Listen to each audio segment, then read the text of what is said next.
الحمد لله الذي أعز العلم في الأعصار، والصلاة والسلام على النبي المختار وعلى آله وأصحابه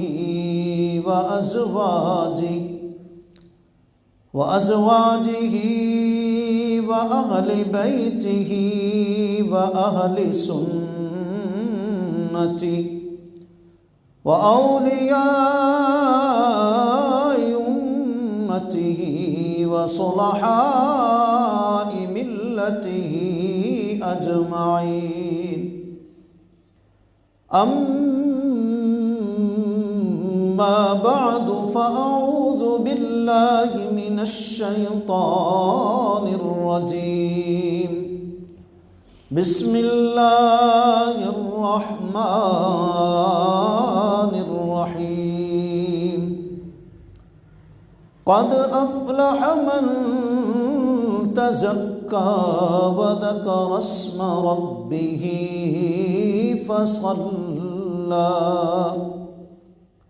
آمنت بالله، صدق الله العظيم، وصدق رسوله النبي الكريم الأمين.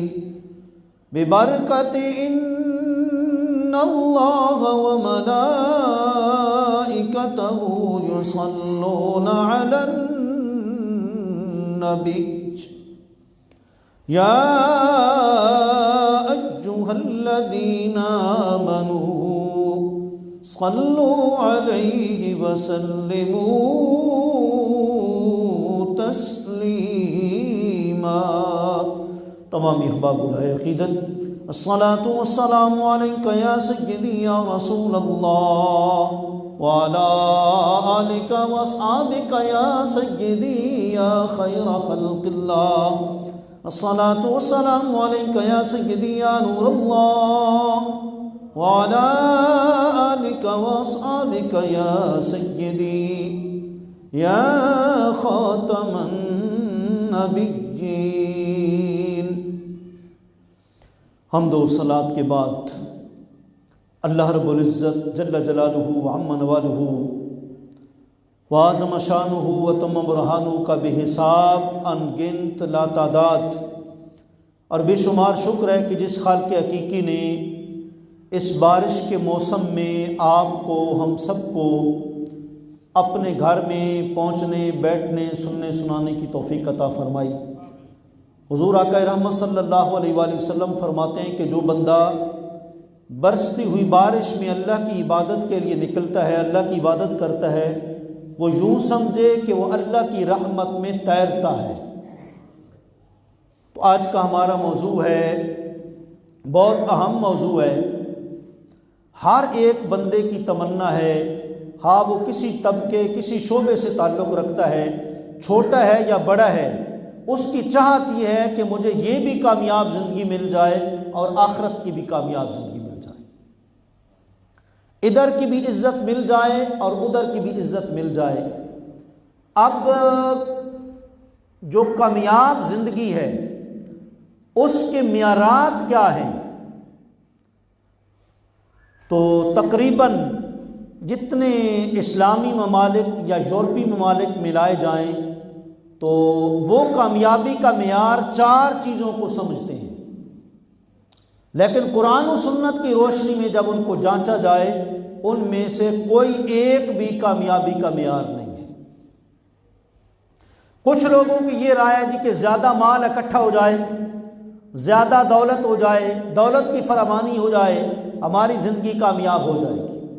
ایک نظریہ یہ ہے، توجہ سے آپ نے سننا ہے. اور دوسرا یہ، کچھ لوگوں کا یہ نظریہ ہے کہ زیادہ اولاد مل جائے یہ زندگی آسان ہے اور کامیاب ہے. کچھ لوگوں کا یہ نظریہ ہے، دوسرا نظریہ. اور تیسرا نظریہ یہ ہے کہ ہم زیادہ سے زیادہ عبادت کر لیں، اللہ اللہ کر لیں، یہ کامیابی کا معیار ہے۔ اور چوتھا معیار یہ ہے کہ اگر ہم پوری دنیا کو دیکھ لیں، پوری دنیا کا وزٹ کر لیں، پوری دنیا کی سیر کر لیں، تو بس ہم سمجھ لیں گے کہ لو جی ہماری زندگی کامیاب ہے، ہم نے پوری دنیا کو دیکھ لیا ہے۔ لیکن ذہن میں رکھیں، یہ چاروں کے چاروں معیار قرآن و سنت میں نہیں ہیں۔ کامیابی کا معیار زیادہ دولت نہیں ہے۔ فقط اگر زیادہ دولت کامیابی کا معیار ہوتی تو پھر قرآن پڑھیں، قرآن کیا کہتا ہے؟ ان قارون کان من قوم موسیٰ فبغى علیہم وآتیناہ من الکنوز ما ان مفاتحہ لتنوء بالعصبۃ اولي القوہ۔ قرآن کی یہ آیت ہے 20ویں پارے کی، اس کی تفسیر حدیث میں آئی ہے۔ حضور نے فرمایا کہ جو قارون تھا موسیٰ علیہ السلام کی قوم میں گزرا، اس کے خزانے کی جو صرف چابیاں تھیں نا، 70 مرد مل کر اس کو اٹھاتے تھے، پھر بھی ان کی پشت جھک جاتی تھی اور ان سے چابیاں نہیں اٹھائی جاتی تھی۔ آپ اندازہ کریں، جب خزانے کی چابیوں کا یہ عالم ہے تو خزانے کا پھر کیا عالم ہوگا؟ اس خزانے کے اندر دولت کتنی ہوگی؟ جس کی چابیوں کو 70 بندے مل کر اٹھاتے ہیں، وہ چابیاں اٹھا نہیں پاتے، پھر وہ کتنا وسیع خزانہ ہوگا۔ لیکن سرکار نے فرمایا کہ اس نے موسیٰ علیہ السلام کے خلاف بغاوت کی۔ اتنی دولت ہونے کے باوجود ہم نے اللہ فرماتا ہے کہ ہم نے اس کو زمین میں دھنس دیا۔ دولت بھی گئی، قارون گیا، کیا کہتے ہیں، فرعون گیا، حامان گیا، یہ سارے کے سارے دولت کے نشے میں پلنے والے سب کے سب غرق ہو گئے۔ معلوم ہوا صرف زیادہ دولت کا آ جانا یہ کامیابی کا معیار نہیں ہے۔ اگر فقط زیادہ دولت کا آ جانا کامیابی کا معیار ہوتا تو پھر آج قارون کامیابی میں صف اول میں ہوتا جی۔ اور کیا زیادہ اولاد مل جائے، شادی کے بعد اللہ زیادہ اولاد سے نواز دے، یہ کامیابی کا معیار ہے؟ یہ بھی کامیابی کا معیار ہے، کیونکہ کتنی کتنی بستیاں ہیں۔ قوم سمود دیکھیں، قوم عاد دیکھیں جی، آل فرعون دیکھیں، کتنی بستیوں کی بستیاں بالکل غرق ہو گئی۔ کیا وہاں لوگ نہیں رہتے تھے؟ 100 200 500 تک بھی، اور اس سے زیادہ بھی اولاد کی تعداد ملتی ہے پہلی قوموں کی، لیکن جب انہوں نے اللہ کو راضی نہیں کیا تو اولاد کچھ بھی نہیں کر سکی، سب غرق ہو گئے جی۔ تو معلوم ہوا کہ زیادہ اولاد بھی کامیابی کا معیار ہے نہیں ہے۔ تو کیا زیادہ عبادت؟ تو ذہن میں رکھیں کہ زیادہ عبادت بھی اس وقت تک کامیابی کا معیار نہیں بن سکتی جب تک اس میں اللہ کا فضل و کرم شامل حال نہ ہو۔ شیطان دیکھ لیں، تھوڑا عبادت گزار تو نہیں تھا نا، دنیا کا کوئی کونا اس نے خالی نہیں چھوڑا جہاں شیطان نے سجدہ ریزی نہ کی ہو۔ دنیا کے کونے کونے میں، چپے چپے میں اس نے عبادت کی ہے، لیکن اللہ نے فرمایا ابا واستکبر وکان من الکافرین، ہم نے بالآخر اس کو کافر بنا دیا۔ زیادہ اگر عبادت معیار ہوتی کامیابی کا تو پھر شیطان جو فرشتوں کا استاد رہ چکا ہے وہ صف اول میں ہوتا۔ لیکن عبادت تو اس نے کی، لیکن عبادت میں اللہ کے پیاروں کی تعظیم نہیں کی، اللہ کے حکم کی تعمیل نہیں کی، حضرت آدم علیہ السلام کے سامنے جھکا نہیں، تو بس اللہ نے فرمایا کہ تیری عبادتوں کی ہمیں ضرورت نہیں ہے۔ اللہ الصمد، میں تو بے نیاز ہوں، میں کسی مخلوق کی عبادت کا محتاج تو نہیں۔ فرمایا ابا مستکبر وکان من الکافرین، شیطان منکر ہوا تو ہم نے اس کا شمار پھر کافروں میں کر دیا۔ معلوم ہوا یہ بھی کامیابی کا معیار نہیں۔ کیا فاتح عالم بن جانا، پوری دنیا کی سیر کر لینا کامیابی کا معیار ہے؟ یہ بھی نہیں ہے۔ اگر یہ کامیابی کا معیار ہوتا تو ہلٹر عیسائی، اس نے پوری دنیا کی سیر کی ہوئی ہے جی۔ میسولینی، اس نے بھی پوری دنیا کی سیر کی ہے، اور ہمارے مسلمانوں کے سکندر اعظم، انہوں نے پوری دنیا کی سیر کی ہے۔ لیکن سکندر اعظم جب دنیا سے جانے لگے نا تو انہوں نے پہلے وصیت کر دی تھی کہ جب مجھے غسل دے دو، کفن پہنا دو، کفن سے میرے دونوں بازو باہر نکال لینا تاکہ دنیا والوں کو پتہ چل جائے کہ آج وہ بندہ دنیا سے جا رہا ہے جس نے ساری دنیا کو گھوما ہے، ساری دنیا کا وزٹ کیا ہے، لیکن اب جب دنیا سے جا رہا ہے تو خالی ہاتھ جا رہا ہے۔ اس لیے کہتے ہیں نا، کوئی مفلس، کوئی تونگر ہو گئے، کوئی مفلس، کوئی تونگر ہو گئے، جب مٹی میں مل گئے سب برابر ہو گئے، سوائے اولیاء اکرام کے، صحابہ اکرام کے، انبیاء اکرام کے، نیک ہستیوں کے، وہ تو ہر جگہ استثناء موجود ہوتا ہے نا۔ تو معلوم ہوا کہ یہ کامیابی کا معیار نہیں ہے، چاروں چیزیں کامیابی کا معیار نہیں ہے۔ اگر صرف ہم کہیں کہ مال کامیابی کا معیار ہے تو پھر قارون پہلے نمبر پر ہے، اور اگر ہم کہیں کہ کثرت اولاد کامیابی کا معیار ہے، پھر ساری قومیں، پھر حضور کی امت پر وہ پہلے نمبر پر ہونی چاہیے۔ اگر ہم کہیں کہ زیادہ عبادت کامیابی کا معیار ہے، پھر شیطان پہلے نمبر پر ہونا چاہیے۔ اگر ہم کہیں کہ پوری دنیا کا وزٹ کر لینا، فاتح عالم بن جانا کامیابی کا معیار ہے، تو پھر عیسائی ہلٹر پہلے نمبر پر ہوتا، لیکن ایسا نہیں ہے۔ چاروں چیزیں کامیابی کا معیار قرآن نے نہیں قرار دی۔ اب ہمارے ذہن میں آئے گا پھر وہ کامیابی کا معیار کیا ہے، کہ یہ زندگی بھی کامیاب ہو جائے اور وہ زندگی بھی کامیاب ہو جائے، دنیا آخرت کی دونوں زندگیاں کامیاب ہو جائیں۔ تو قرآن نے کامیابی کا معیار تین چیزیں قرار دی ہیں۔ قد افلح من تزکا، سب سے پہلا کامیاب زندگی کا معیار زندگی کیا ہے؟ فرمایا وہ شخص فلاح پا گیا۔ فلاح کا کیا معنی ہوتا ہے؟ اذان میں آپ سنتے ہیں نا، حی علی الفلاح۔ فلاح کا معنی کیا ہے؟ فلاح کا معنی ہے دونوں جہانوں کی کامیابیاں۔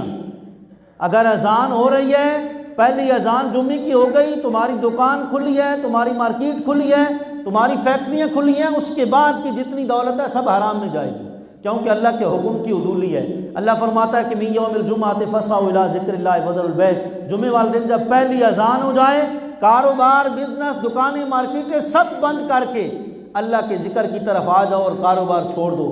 وہ پھر ذہن میں آتا ہے کتنے گاہک کھڑے ہوں، بندہ چھوڑ کے چلا جائے مسجد۔ اللہ نے فرمایا ذالکم خیر لکم ان کنتم تعلمون، تم اس کو بہتر سمجھتے ہو، میں اس کو بہتر سمجھتا ہوں۔ فرمایا تمہارے حق میں بہتر یہ ہے جب پہلی اذان ہو جائے سب کاروبار گھر بار چھوڑ کے اللہ کے گھر میں آ جاؤ، نماز جمعہ کی ادائیگی کے لیے آ جاؤ۔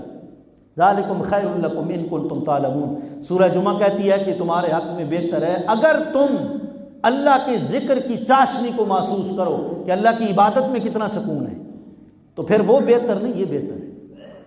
تو بہرحال پہلا کامیابی کا معیار کیا ہے؟ جس نے تزکیہ فلاح پا لیا تزکیہ نفس کر کے۔ فلاح کا معنی دونوں جہانوں کی کامیابی، اس جہان کی بھی اور اس جہان کی بھی۔ اب تزکیہ نفس کا کیا معنی ہے؟ تزکیہ نفس کا کیا مطلب ہے؟ امام راضی فرماتے ہیں تفسیر کبیر میں، فرماتے ہیں تزکیہ نفس کا مطلب یہ اپنے دل کو، اپنے نفس امارہ کو حسد سے، بغض سے، کینہ سے، جھوٹ سے، عداوت سے، بخیلی سے، کنجوسی سے، جتنی بھی یہ چیزیں ہیں ان سے پاک کر لو، اللہ کی یاد سے اپنے نفس کو منور کر لو، یہ تزکیہ نفس ہے۔ اب تزکیہ نفس کیسے ہوگا؟ تو اس کے دو طریقے ہیں۔ ایک طریقہ یہ ہے کہ اللہ کی یاد کثرت سے ہو، لا الہ الا اللہ کی کثرت ہو، اور دوسرا طریقہ یہ ہے کہ کسی ولی کامل کی نگاہ میں بندہ آ جائے، اپنے شیخ کامل کا فیض مل جائے، ان کی صحبت کے بعد ان کے فیض کے اثرات یا ان کے رنگ میں بندہ رنگا جائے، تو یہ بھی تزکیہ نفس کی دولت کا حصول ہے۔ تو پہلا جو طریقہ ہے تزکیہ نفس کا، لکل شیء ثقالۃ وثقالۃ القلوب ذکر اللہ، سرکار نے فرمایا کہ ہر چیز جو میلی کچیلی ہو جاتی ہے، گرد آلود ہو جاتی ہے، اس کو صاف کرنے کا طریقہ کیا ہے؟ کہ کوئی نہ کوئی طریقہ ہے۔ اگر گاڑی خراب ہو جائے، بارش کا پانی پڑ جائے تو کپڑے کے ساتھ اس کو صاف کیا جاتا ہے۔ گھر اگر خراب ہو جائے تو صفائی کی جاتی ہے۔ تو اب یہ دل اگر ہمارا اور نفس ہمارا اگر سیاہ ہو جائے تو اس کو پاک کیسے کریں گے؟ تو اس کا پہلا طریقہ سرکار یہ فرماتے ہیں، دل کو صاف کرنے کا طریقہ یہ ہے کہ اللہ کا ذکر کرو، اللہ کی یاد کرو۔ اللہ کا ذکر قرآن کی تلاوت کی صورت میں بھی ہے، سحری کے ٹائم لا الہ الا اللہ کرنے کی صورت میں بھی ہے، جی یہ ساری اللہ کے ذکر کی صورتیں ہیں۔ حضرت سیدنا موسیٰ علیہ السلام اللہ کی بارگاہ میں عرض کرتے ہیں کہ مولا مجھے کوئی خاص وظیفہ بتا دے کہ میں پڑھتا جاؤں تو تیرے قریب ہوتا جاؤں۔ اللہ نے فرمایا موسیٰ لا الہ الا اللہ، موسیٰ کلیم اللہ، پہلا کلمہ طیبہ پڑھتے رہا کرو کثرت کے ساتھ، جتنا زیادہ پڑھتے رہو گے میرے قریب ہوتے جاؤ گے۔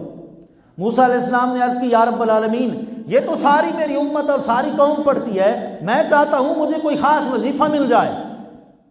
اللہ کریم نے پھر فرمایا موسیٰ پڑھتے رہا کرو لا الہ الا اللہ موسیٰ کلیم اللہ۔ جی موسیٰ علیہ السلام نے تیسری مرتبہ پھر سوال کر دیا یا رب العالمین یہ تو ساری قوم ہی پڑھتی ہے کلمہ طیبہ، میں تو تیرا نبی ہوں، تیرا کلیم ہوں، مجھے کوئی خاص ہدایت عطا فرما کہ میں تیرے اور قریب ہو جاؤں۔ اللہ نے پھر فرمایا موسیٰ زمین ہے، آسمان ہے اور جو کچھ ان کے درمیان چیزیں ہیں ایک پلڑے میں رکھ لو نا، اور دوسری طرف لا الہ الا اللہ موسیٰ کلیم اللہ کلمہ طیبہ دوسرے پلڑے میں رکھ دو، پھر بھی یہ پلڑا ساری زمین و آسمان کی چیزوں پر غالب ہوگا۔ اللہ کا شکر ہے ہم تو نماز کے بعد بھی لا الہ الا اللہ پڑھتے ہیں، کوئی فوت ہوتا ہے تب بھی لا الہ الا اللہ پڑھتے ہیں، کسی کو قبر میں اتارتے ہیں پھر بھی ہم ذکر کر کے اتارتے ہیں، یہ ہماری خوش نصیبی ہے۔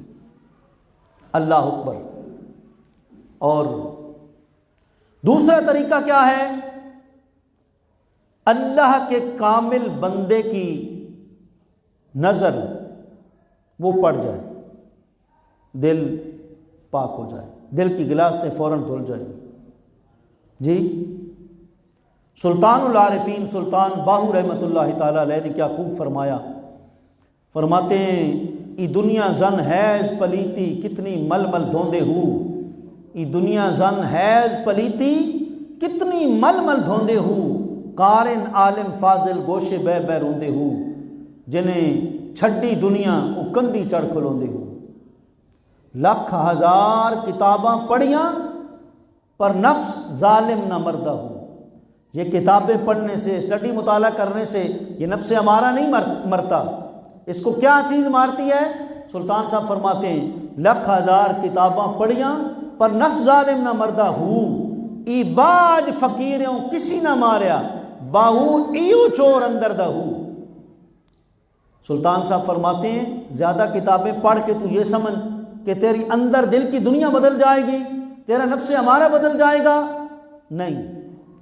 اگر اس نفس ہمارا کو بدلنا ہے اور یہ تیرا اندر کا چور ہے، نیکیاں چراتا ہے، نیکی کا کام کرنے کا تو ارادہ کرتا کہتا چھوڑ یار کیا کرنا ہے، آپ پہ آخرت آئے گی دیکھی جائے گی، یہ تیرا چور ہے نیکیوں کا۔ جی تو پھر اس چور کو اندر سے کون نکالے گا؟ فرمایا وہ نکالے گا جو اللہ کا کامل بندہ ہے، عارف باللہ جسے کہتے ہیں یا ولی کامل جسے کہتے ہیں، اور جن کے بارے میں کہتے ہیں کہ نگاہ ولی میں وہ تاثیر دیکھی، نگاہ ولی میں وہ تاثیر دیکھی، ہزاروں کی بدلتی ہوئی تقدیر دیکھی۔ کامل شیخ ہوتا ہے نا تو مرید جاتا ہے دوپہر کے ٹائم تو اسی ٹائم اٹھا دیتا ہے، جا بھائی فجر کی نماز پڑھے بغیر پیر کی زیارت کے لیے آ گیا، جا نماز پڑھ کے آ۔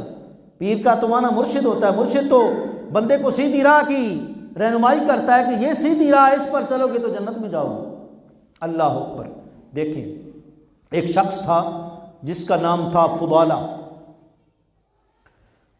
اور وہ حضور کا اسلام قبول کرنے سے بڑا دشمن تھا، بہت بڑا دشمن تھا۔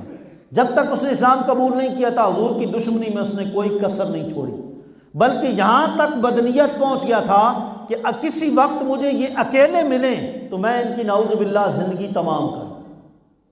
فضالہ حضور طواف کعبہ کر رہے تھے، طواف کعبہ کر رہے تھے، یہ اللہ کے گھر میں کعبۃ اللہ میں ستونوں سے جھک جھک کر دیکھ رہا تھا کہ میں اب وار کر دوں۔ جی طواف کعبہ کرتے کرتے نہ سرکار کی نگاہ نبوت اٹھ گئی فضالہ کے چہرے پر، جی، اور حضور نے دیکھ کر فرمایا فضالہ ابھی تک تیرا وہ وقت نہیں آیا کہ تو سچی توبہ کرے کفر سے، شرک سے، اور اللہ کی طرف تیرا دل راغب ہو جائے۔ بس یہ جملہ حضور نے فضالہ کو کہا نا، اور پھر دل موم ہو گیا فضالہ کا، تلوار خنجر سب کچھ پھینک دیا، حضور کے قریب آ گئے۔ حضور نے اپنا دست نبوت سینے کے اوپر رکھا اور حضور نے کیا جملہ فرمایا؟ اللہ اکبر، اللہم اذھب الغل من صدر فضالہ، اے اللہ اس فضالہ کے دل میں جتنا اسلام کا کینہ ہے، جتنی اسلام کی دشمنی ہے، جتنی اسلام کی عداوت ہے، اس کا دل سب غلاظتوں سے پاک کر دے۔ حضور کی نگاہ پڑی، دل بدل گیا، فضالہ نے کلمہ پڑھا اور حضور کی غلامی میں آ گیا جی۔ اس کے بعد نماز پڑھی اور اسلام قبول کرنے سے پہلے فضالہ کی دوستی کسی عورت کے ساتھ تھی۔ حدیث میں آتا ہے نا کہ اللہ جس بندے پر راضی نہیں ہوتا اسے دنیا کی عورتوں کے عشق میں مبتلا کر دیتا ہے، اور جس پر راضی ہوتا ہے اسے اپنا عشق حقیقی عطا کر دیتا ہے، اپنی محبت، اپنا عرفان وہ عطا کر دیتا ہے۔ تو فضالہ نے جب اسلام قبول کر لیا نا، پھر اسلام تو غیرت والا اسلام ہے، اسلام کے اندر تو آوارگی نہیں ہے، اسلام کے اندر تو غیر محرم کو دیکھنا ناجائز ہے جی۔ اور یہ تو ہم نے عیسائیوں کے پیچھے لگ کر مخلوقی تعلیم بنائی ہوئی ہے نا، ایک کالج میں مرد عورت اکٹھے پڑھ رہے ہیں، اسلام کا تو یہ تقاضا نہیں ہے، اسلام تو جب آئے گا سب نظام الگ کر دے گا جی۔ واپس گھر جا رہے ہیں فضالہ، اس عورت کے گھر کے پاس سے گزرے، عورت کھڑی تھی دروازے کے پاس، حضرت فضالہ رضی اللہ تعالیٰ نگاہ نیچے جھکا کے گزر گئے، وہ پیچھے سے آوازیں لگاتی ہے، فضالہ کیوں ناراض ہو گئے، کوئی غلطی تو نہیں ہو گئی؟ کہا نہیں، اب اللہ نے ہدایت والا اسلام، غیرت والا اسلام دے دیا ہے، اور یہ ہمارا اسلام اور شریعت محمدیہ کہتی ہے کہ مرد کے لیے منع ہے کہ کسی غیر محرم کو نگاہ اٹھا کر دیکھے جی۔ یہ کیفیت ہو گئی حضرت فضالہ رضی اللہ تعالیٰ عنہ۔ تو پہلا طریقہ کیا ہے کامیابی کا؟ کہ بندہ تزکیہ نفس کر لے، اور یہ کسی ولی کے نگاہ سے بھی ہو سکتا ہے اور اللہ کی کثرت سے بھی ہو سکتا ہے جی۔ اور دوسرا کیا؟ قد افلح من تزکا وذکر اسم ربہ فصلی، رب کا ذکر کثرت سے کرتا رہے، کثرت سے اللہ اللہ کرتا رہے، اللہ اللہ کرتا رہے جی۔ مولانا روم نے حقیقت کو کھول دیا ہے۔ ایک بندہ ساری رات اللہ اللہ اللہ اللہ کرتا رہا، ساری رات اس نے یاد الہی میں گزار دی، صبح ہوئی، شیطان تو ہمارا دشمن ہے نا، شیطان آ گیا، شیطان نے کہا کہ تو پوری رات اللہ اللہ اللہ اللہ کرتا رہا، یہ بتا کہ کوئی رب نے تجھے جواب دیا ہے کہ تیری اللہ اللہ میں نے قبول کر لیا ہے؟ اللہ نے کوئی جواب دیا ہے؟ اللہ اکبر۔ اب شیطان وسوسہ دل میں ڈالنے لگا، بندہ کہنے لگا واقعی میں پوری رات اللہ اللہ کرتا رہا، ادھر سے تو لبیک کی کوئی صدا نہیں آئی کہ قبول کر لیا ہے، میرے بندے میں نے تیری اللہ اللہ قبول کر لی ہے۔ اب وسوسہ شیطان نے ڈال دیا، پوری رات اللہ اللہ کرتے رہے، اللہ نے ایک مرتبہ بھی نہیں جواب دیا کہ میں نے تمہاری اللہ اللہ قبول کی ہے کہ نہیں۔ شیطان تو دشمن ہے نا، ایک نمازی نماز پڑھ رہا، اس کو کئی سالوں سے نماز پڑھ رہے ہو، تمہیں کوئی پتہ ہے تمہاری نماز قبول ہوئی ہے؟ اللہ اکبر۔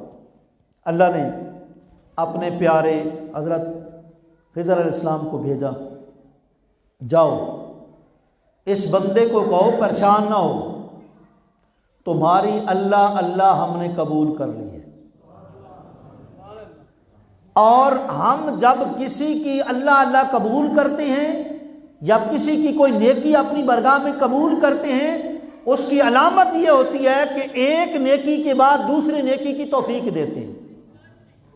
پہلی مرتبہ جب تم نے عشاء کے بعد اللہ کہا، ہم نے وہ پہلی اللہ قبول کی، پہلا ذکر قبول کیا، تب دوسری کی توفیق دی ہے، دوسرا ذکر قبول کیا تب تیسری کی توفیق دی ہے۔ ہم جب نیکی قبول کرتے ہیں تو ایک سے دوسری کی توفیق دیتے ہیں، دوسرے سے تیسری کی، اور تیسرے سے چوتھی کی، اور یوں سلسلہ آگے بڑھاتے رہتے ہیں، یوں کرتے کرتے زندگی نیکیوں میں گزار دیتے ہیں، بالآخر بندہ دنیا سے چلا جاتا ہے۔ تو فرمایا کہ پہلا کامیابی کا طریقہ یہ ہے کہ تزکیہ نفس کر لو، دوسرا طریقہ یہ ہے کہ اللہ کی یاد کثرت کے ساتھ کرو۔ اس کے ستون کیا ہیں؟ شیطان پیچھے لگے تو مسجد میں آ جاؤ، شیطان پیچھے لگے تو قرآن کو کھول لو جی۔ اور تیسرا طریقہ دنیا آخرت کی زندگی کو کامیاب بنانے کا کیا ہے؟ فصلا، نماز کبھی بھی نہ چھوڑو، نماز کبھی بھی نہ چھوڑو۔ صرف جمعہ فرض نہیں ہوا، 5 نمازیں فرض ہوئی ہیں جی، اور اس پیغمبر کے تم امتی ہو جنہوں نے 60 سال 63 سالہ عمر ہو گئی لیکن گھر میں نماز پڑھنے کو، حجرے میں نماز پڑھنے کو ترجیح نہیں دی، حالانکہ حجرہ بھی تو مسجد کے اندر تھا۔ حجرہ ام المومنین حضرت عائشہ صدیقہ رضی اللہ تعالیٰ عنہ مسجد کے اندر تھا، لیکن اس کے باوجود حضور نے مسجد میں پہلی صف میں آ کر نماز ادا کی۔ اگر کوئی نابینا پوچھنے کے لیے آتا ہے، حضرت عبداللہ ابن ام مکتوم آتے ہیں، یا رسول اللہ میں مجھے اجازت ہے میں گھر میں پڑھ لوں، فرمایا اذان کی آواز آتی ہے پھر گھر میں پڑھنے کا کیا مقصد؟ جاؤ مسجد میں، گھر میں ایک مسجد میں جا کر پڑھو گے، اللہ تمہیں 27 نمازوں کا ثواب عطا فرمائے گا۔ اور حضور نے فرمایا المومن فی المسجد کالسمک فی البحر والمنافق فی المسجد کالکبش فی الطیر، فرمایا مومن مسجد میں، جو کامل مومن ہے نا، جس پر اللہ کا فضل اور کرم ہے، فرمایا وہ مسجد میں یوں آ کے یوں سکون پاتا ہے جیسا کہ مچھلی سمندر کے اندر۔ مچھلی اگر سمندر سے باہر نکل جائے نا، اس کی ڈیتھ واقع ہو جاتی ہے، موت ہو جاتی ہے، وہ باہر نکلنا پسند ہی نہیں کرتی، اندر ہی اس کا سکون ہے۔